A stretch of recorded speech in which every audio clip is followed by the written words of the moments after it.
you very much. It's a pleasure to be here. Thank you.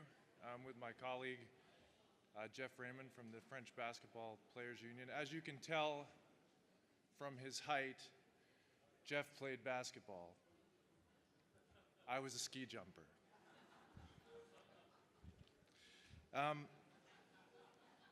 Wait for the translation. The title of our intervention today is Changing the Rules of the Game. And for us in sport, this is not a metaphor. This is exactly, literally what we mean. And a voice for sport workers and athletes at the European level is something new. It's a game-changing development. A few of our members are athletes that we read about in the newspaper every day or watch on television, but most are from the broad base of the pyramid, the athletes that are striving to get to the top or on the way down, often working under unacceptable terms dictated by event organizers. The focus of our intervention today is professional sport, but our sector also includes workers from voluntary sport and fitness and active leisure. Depuis 2006, le Comité international olympique, les fédérations sportives internationales ou bien l'Agence mondiale antidopage utilisent leur pouvoir politique afin d'obtenir un statut spécial au regard des lois européennes. Tout cela à cause de la prétendue spécificité du sport. En plus de cela, bien souvent, ils oublient aussi de tenir compte des droits économiques et des droits fondamentaux des sportifs, ce qui semble être pour eux une évidence. Ces organisations internationales parlent très souvent des valeurs du sport, mais en vérité, leur unique but reste avant tout la protection de leurs propres intérêts afin de se garantir le contrôle des revenus générés par le sport. Ces revenus que l'on comptabilise désormais en milliards d'euros annuels.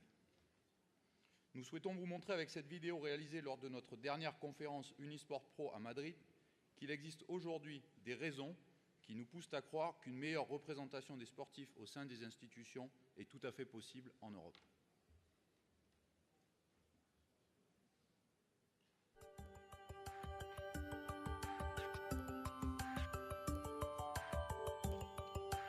Well, it's extremely important, this is the 5th conference, that the athletes have the opportunity to voice their concerns. It's very good on a national level, but also on a European level. It gives an opportunity to share some of our best practices, but also to recognize some of the difficulties we have in our own countries, and also to keep promoting the good work that the EU athletes do. I think this conference is very important to develop something we think it could be a very good and important tool in terms of governance sport, which is social dialogue. So I think it's very interesting to put people together and to explore ways to improve sport governance. Because at a European level, it's vital that firstly a social dialogue is opened up. That's the first step. But once it's opened up, we can address issues that are vital to all athletes, such as anti-doping, anti-corruption, and these things affect European society, not just the athletes we represent. Well, the improvements in the last 5 years, and especially the last 2 years with social dialogue, has been amazing. We've been from maybe 15 unions to over 30, I think. We represent a lot of players, over 25,000. And at the moment, you could say that the athletes have got the smallest voice at the table. So it's really important that the social dialogue and the emphasis on social dialogue is developed, maintained and progressed. And I think that players and athletes can play a very important role in terms of educating and informing sport governing bodies and also public authorities. Thank you. So you can hear our colleagues in the video. They're talking about the importance of the European social dialogue for sport. This is kind of a new concept. There already exists a European social dialogue for football.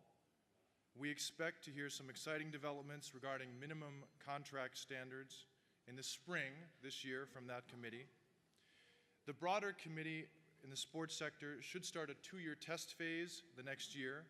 Now, When compared to the Eurofound working conditions surveys, young athletes have some of the highest rates of injuries, extremely short careers, 2-3 years on average. They have difficult access to education and often a very precarious status as a worker. There's a lot for us to do. Garantir l'intégrité des compétitions sportives est aussi une de nos missions. Le problème de l'intégrité des compétitions sportives est apparu au plus haut niveau des institutions de l'Union européenne à cause ou grâce à la libéralisation progressive du marché des jeux en ligne en Europe. Pour lutter contre ce fléau qui touche directement les sportifs, nous avons lancé depuis 2 ans une campagne d'éducation unique en Europe qui touche plus de 7000 sportifs dans 7 sports différents, dont le football en salle, le rugby, le basket, le hand ou bien encore le cyclisme. À titre de comparaison, cela fait maintenant 8 mois que le Comité international olympique s'est penché sur la question de l'intégrité des compétitions sans avoir encore à ce jour proposé autre chose que des conférences. Pas un projet concret de terrain n'a encore vu le jour, comme quoi l'argent ne fait pas tout. Il faut aussi avoir des idées et un réseau de terrain, c'est ce qui est le cas des associations et syndicats de joueurs. Pour terminer notre intervention, on va vous montrer une autre petite vidéo qui résume l'action qui a été menée dans plusieurs pays européens le jour de Noël, puisque, y compris le jour de Noël, les athlètes doivent donner leur localisation. Donc je vous propose de la regarder. Die Europäische Sportlervereinigung Youth Athletes protestiert heute gegen die Regeln der Welt-Anti-Doping-Agentur WADA. An der Aktion beteiligten sich Athletenorganisationen aus Deutschland, Frankreich, Spanien und den Niederlanden. Ihre Kritik richtet sich gegen Meldeauflagen.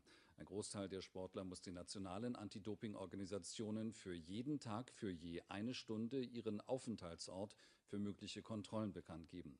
Aus Sicht der Interessensgruppen wird damit der Datenschutz verletzt.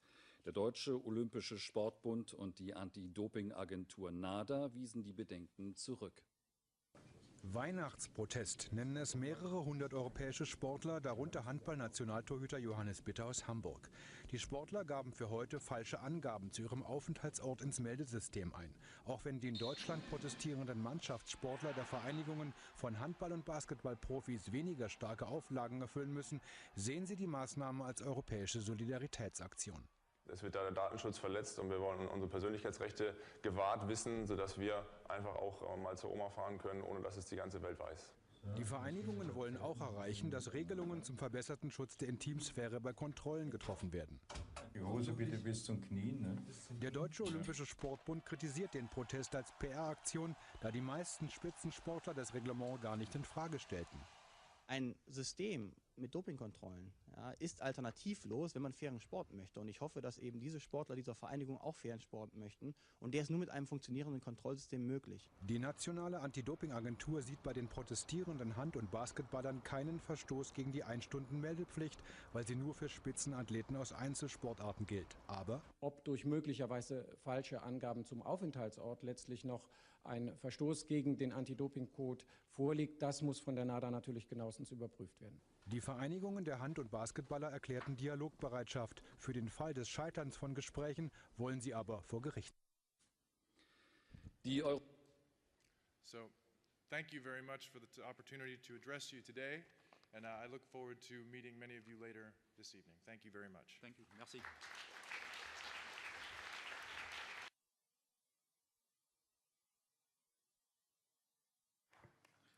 So now